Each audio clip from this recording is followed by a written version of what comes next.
Welcome, everyone. My name is Andrea Medley. Chaadath Igana is my Haida name. And I'm from the Haida Nation. I grew up in Klage, which is the north end of Haida Gwaii.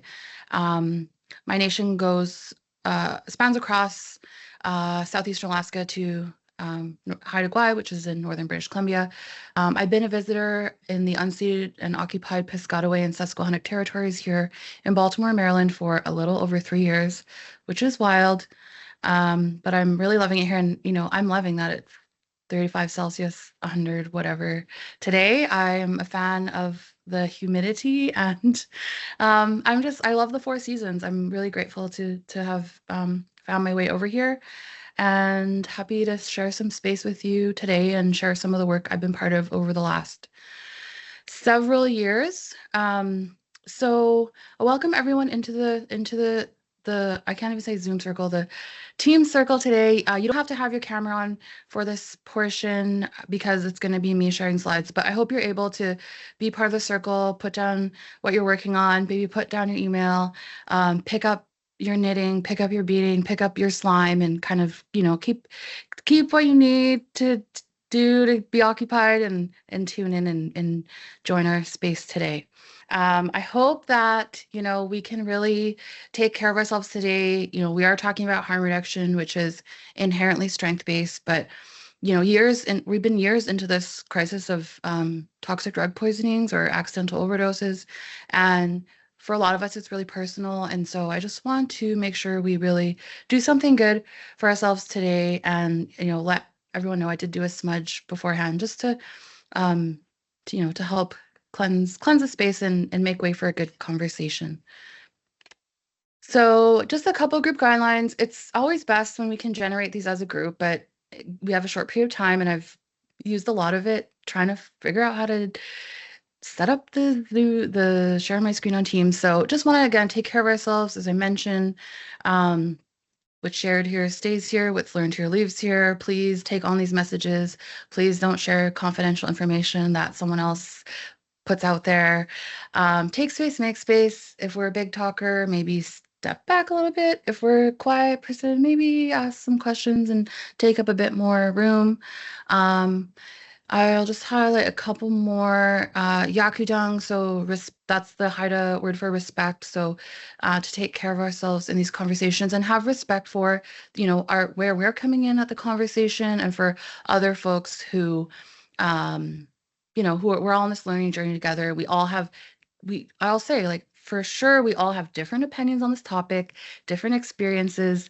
It's polarizing, it's complicated, and to have respect for those perspectives and have patience too with our learning.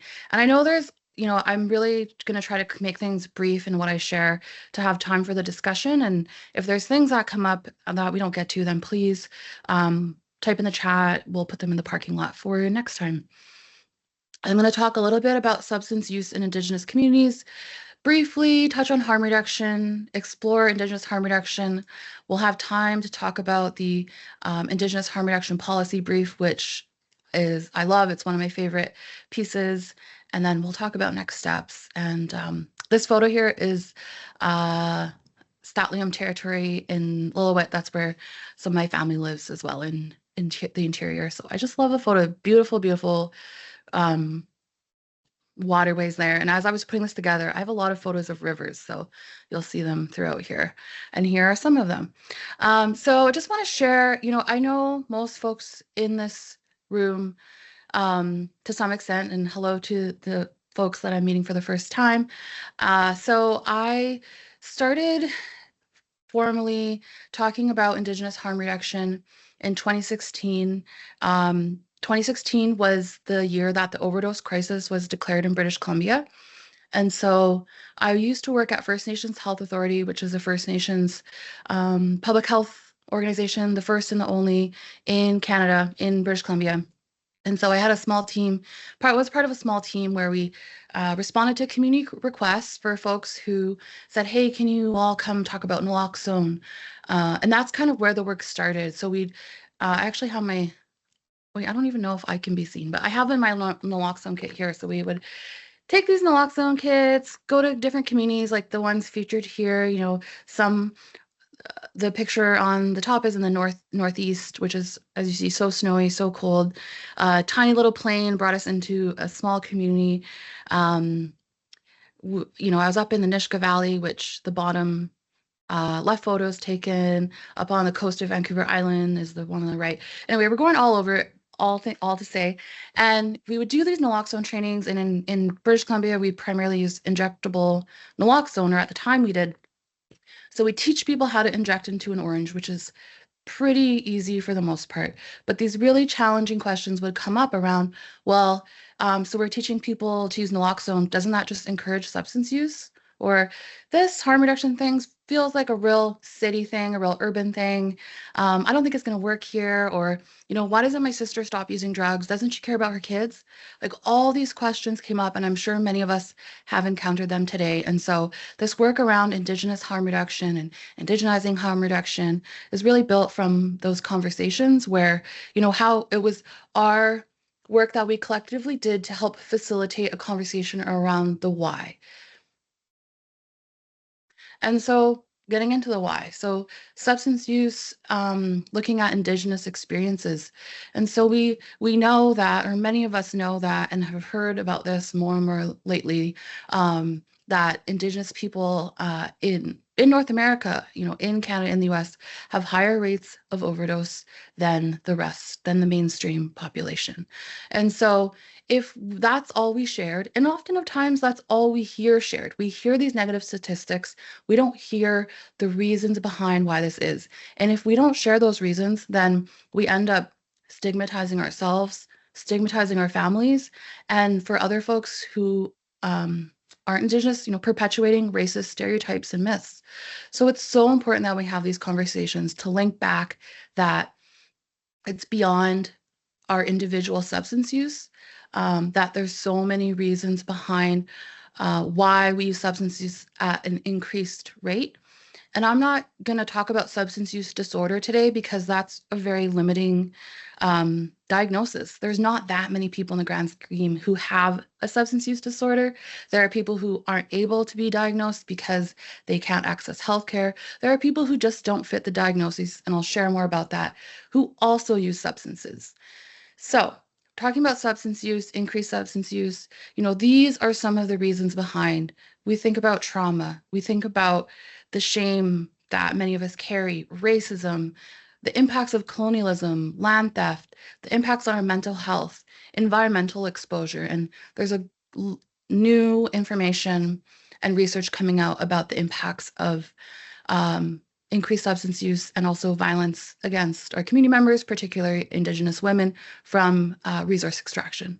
And so there's more information coming back about how substance use doesn't happen in a vacuum for anyone, and especially not for Indigenous people. There are all these experiences, this under the iceberg situation that we might not be aware of. Sometimes people say, abuse didn't happen in my family, or, this person didn't experience trauma. Why are they using drugs? Like, we don't actually know why someone's using substances, and they don't actually have to tell us why or work through that.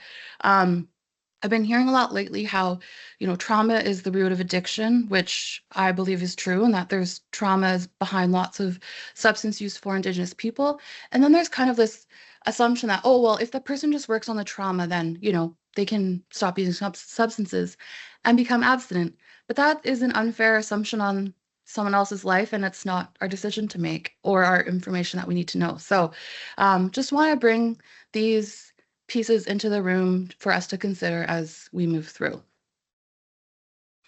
I also want to talk about the different ways that substances show up in our lives, and really to point out that all of us have a relationship with substance use, even if it's abstinence. Some of us never use substances. Some of us, at some point in our life, decided to stop. Some of us use recreationally. Some of us have experienced an addiction at times in our lives, or some of us use just out of experimentation, or sometimes substances are used spiritually. And so there's a whole bunch of ways that substance use shows up in our lives. It's not just inherently bad or, totally okay. It works in our lives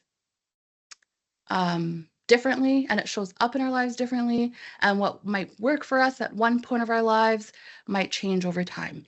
Maybe we're abstinent and then we decided we want to try cannabis for pain or something. There's so many different ways that we move through this wave, I'll call it, and we're not just stuck. And I think that it's important to share because for so much of our mainstream addiction services are based in Alcoholics Anonymous, Narcotics Anonymous, where you have to identify as a drug user, as an alcoholic. But what does it mean to carry this label forever when, substance use changes throughout our lives?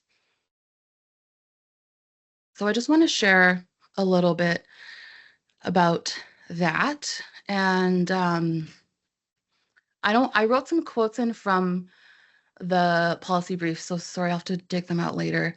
And I don't have, okay. I request this is moved to Zoom because now I can't even do my little, can you do a markup? Like in Zoom, you have a little stamp where you can choose how familiar you are, but I don't know if that's an option in Teams. Maybe we could put it in the chat. Is that Sure. because I don't know. Yeah, sorry. Okay. Teams is just I'm just terrible. a Teams hater today. So maybe if this is your wheelhouse, you're an expert, please let us know. If you're just a little bit familiar, you're kind of learn some stuff, you're here to learn some more stuff, or if this is maybe you're still kind of digging in, you're a learner, maybe you could choose one of the three. And then I'll check out the chat. Let me see. Can I make this a little bit smaller? Ah, I don't want to risk losing my screen. Emily, what's it looking like?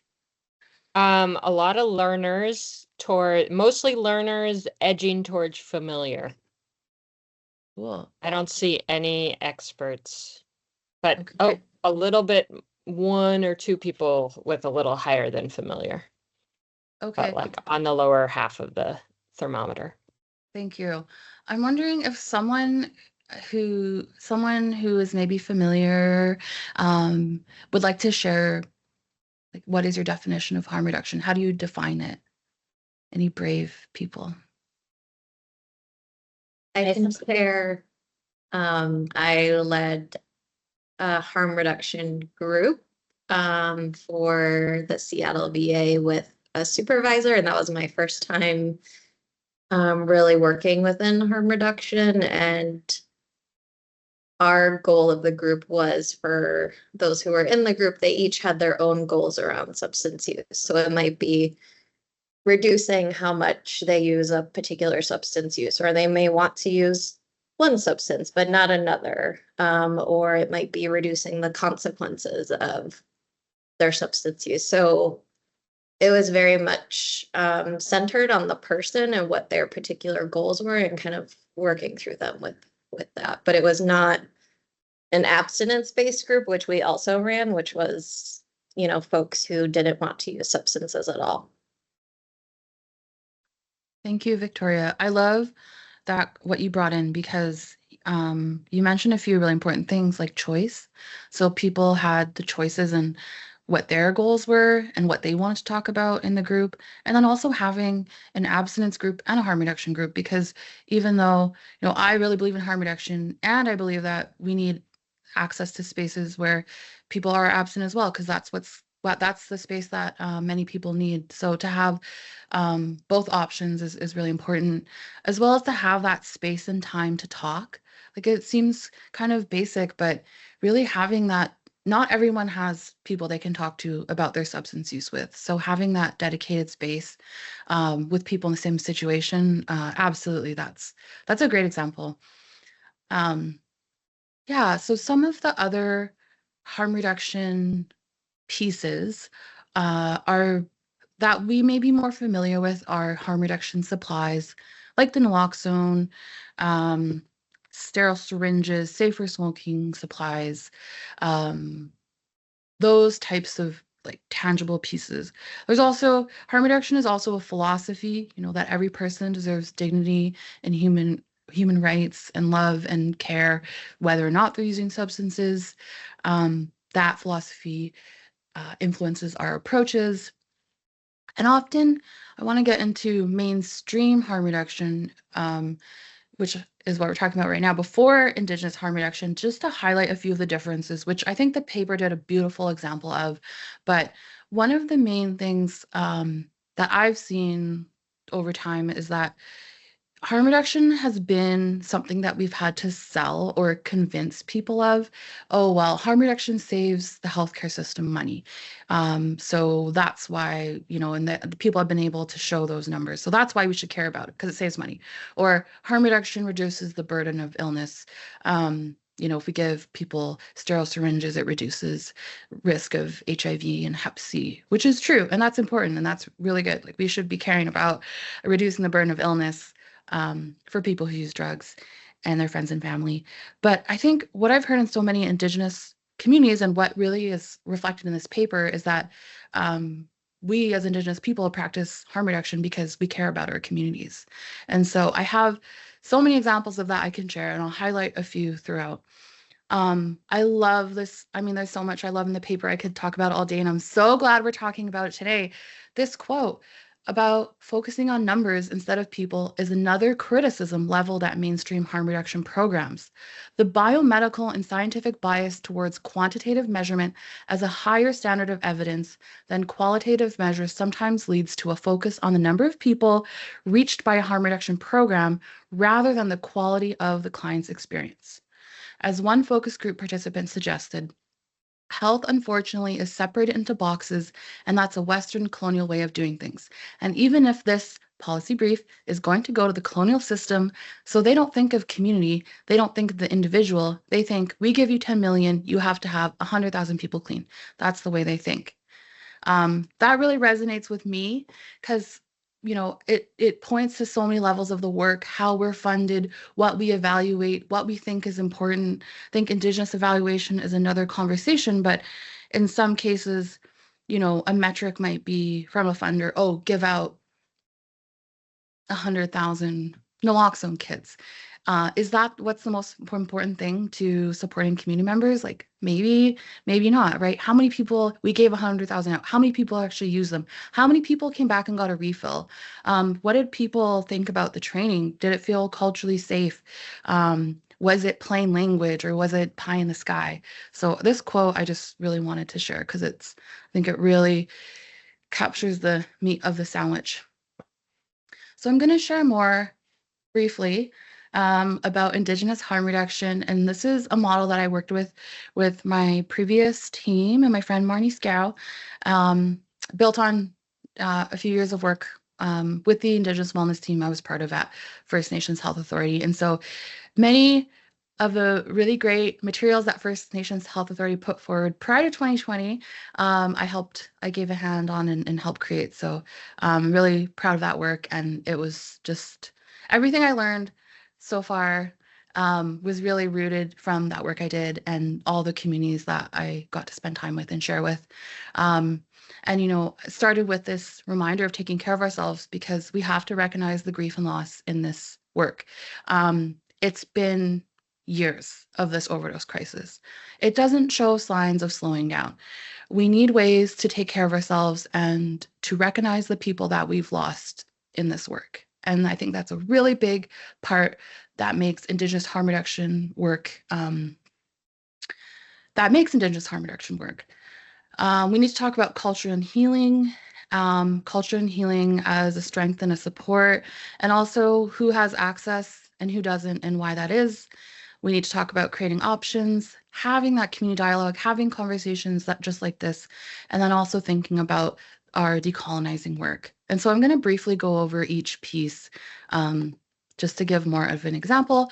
So recognizing grief and loss, for anyone that's been at the Center for Indigenous Health in Baltimore or seen me when I'm at work on Zoom, I have that dance screen, the two-headed sea serpent with a tree of life in my office. This picture was taken at the 2018 International Overdose Awareness Day event, which was put on by Culture Saves Lives, which are a group of Indigenous folks who have lived in living experience of substance use and overdose, and do cultural work with our people in the city. And for a lot of people, they find this very controversial. They say, "Why are you singing our songs in front of people who are high or people who are using drugs? And you can't smudge people who are, drunk, and you can't, people in that state shouldn't be listening to singing and dancing." And so their work really challenged this, and they really do a lot of emphasis on low barrier and no barrier cultural activities, and really questioning why is it that some people get access to culture when we know that culture is our medicine. Culture has got us through all of the different crises that we've experienced, that we're experiencing right now, and helped us, stay connected, help us stay in relationship, help us stay strong. And so this is the event that they put on. Just want to share a little bit about the work that they do. That I worked with that group a lot in my previous role, and just to emphasize the work of recognizing grief and loss. And this is one example. So having an event to recognize International Overdose Awareness Day, bringing in traditional singing and drumming. I want to talk about culture and